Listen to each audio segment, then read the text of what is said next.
Well, hi everyone.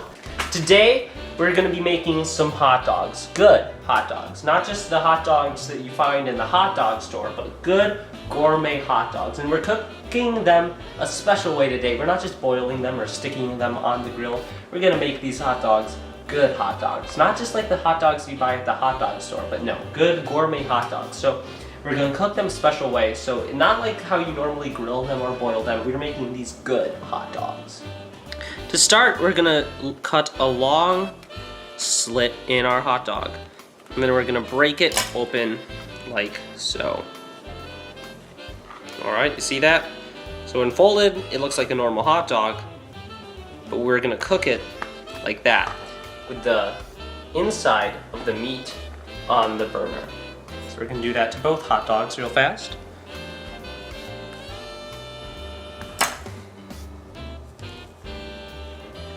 There we go. We're now going to pour some oil into our iron cast skillet and then turn the heat to about medium. During the cooking process, we'll heighten it to high and then turn it down to low to finish the cooking process. So let's make sure this cast iron skillet, So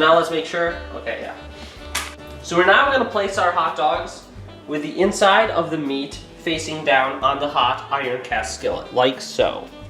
We're going to space them out a little bit because they're going to warp and swell up a little bit, so we don't want them touching each other.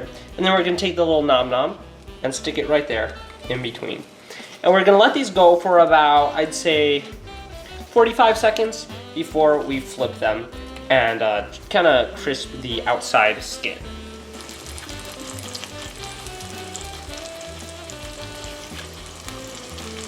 It is now time to flip the hot dogs. It's been about 45 seconds, 45 to a minute. And as you can see, we're already getting that inside meat cooked. You can see those little red parts. That means it's getting cooked. It's not quite where we want, but it should take only one or two more flips until it's good. Now the outside skin we don't want to cook for as long. This cooks much faster because it's not as cold to start and there's not as much to cook. It's just the skin. So we're going to kind of just continuously flip them, watch them. You don't want it to burn. There's a very fine line between burned and cooked and crispy. We want it cooked and crispy. You want to bite in and hear a little snap in the hot dog as you break its neck. But you don't want any charred flavor. We're going to keep flipping a little bit. As soon as you see them start to warp and curl up, we're going to see it pretty soon with, I think, this one. Let's see. There we go. You see that little warp in it. It curves up. That means it's almost done. So we're going to flip these a couple more. That one's starting to warp. That means the backside is pretty much done. We'll do a couple more seconds on the backside of each of these. And then one more flip and these guys will be done.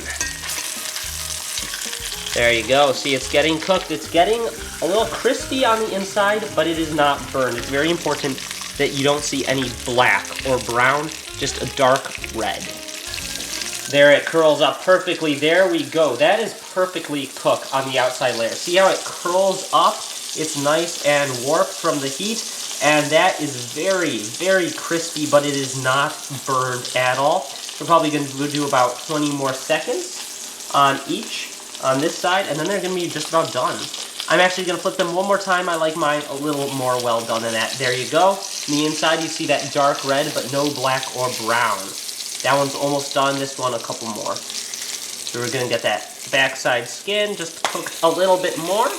Don't mind the grease. It's only 220 degrees. In a couple seconds, we're going to put them back onto the cutting board, which has been sanitized for cross-contamination purposes. Alrighty. There we go.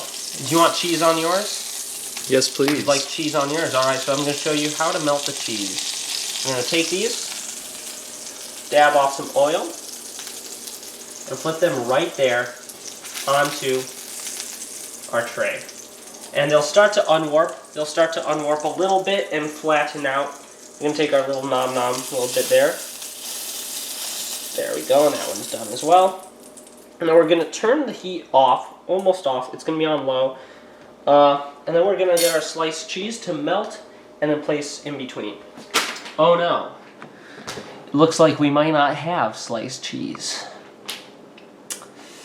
There's hardly any heat. I'm actually going to turn the heat off And we're going to get this nice and melted like so. Just a little bit.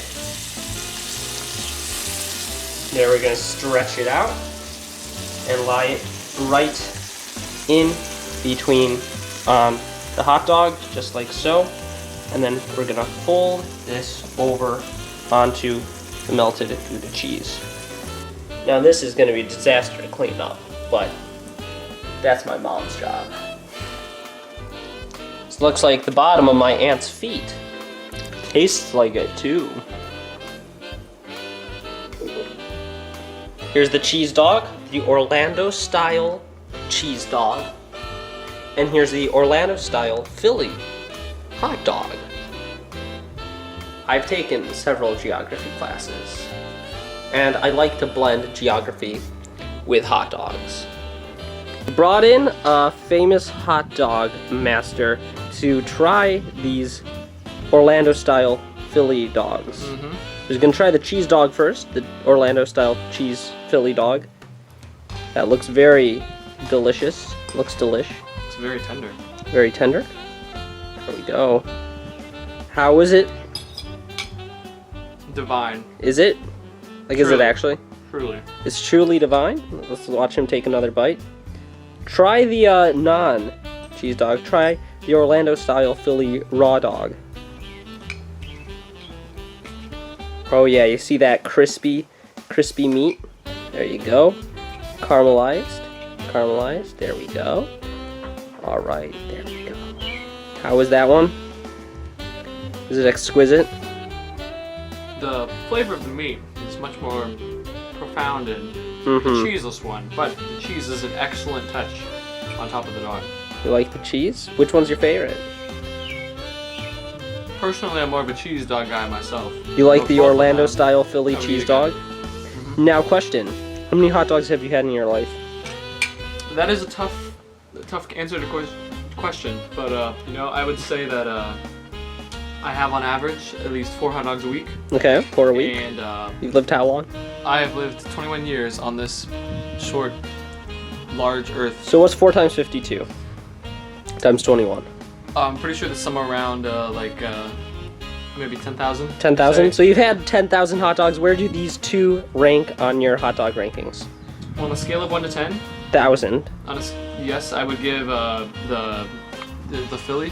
Is Philly? The Orlando style Philly raw dog. Yes, I would give this one a 9,100 out of 10,000. Okay, so not the top 10, but top 100. Well, top 1,000. Yeah.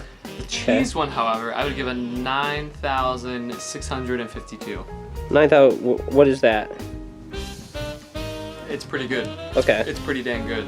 The only thing I might change to make these hot dogs a little bit better would be to add some spice or whatnot, but if you are not a spice guy, then this cheese dog is for you. I'm not a spice guy, but I do like the Spice Girls. The Spicy Girls, the Spice Girls, this be for you.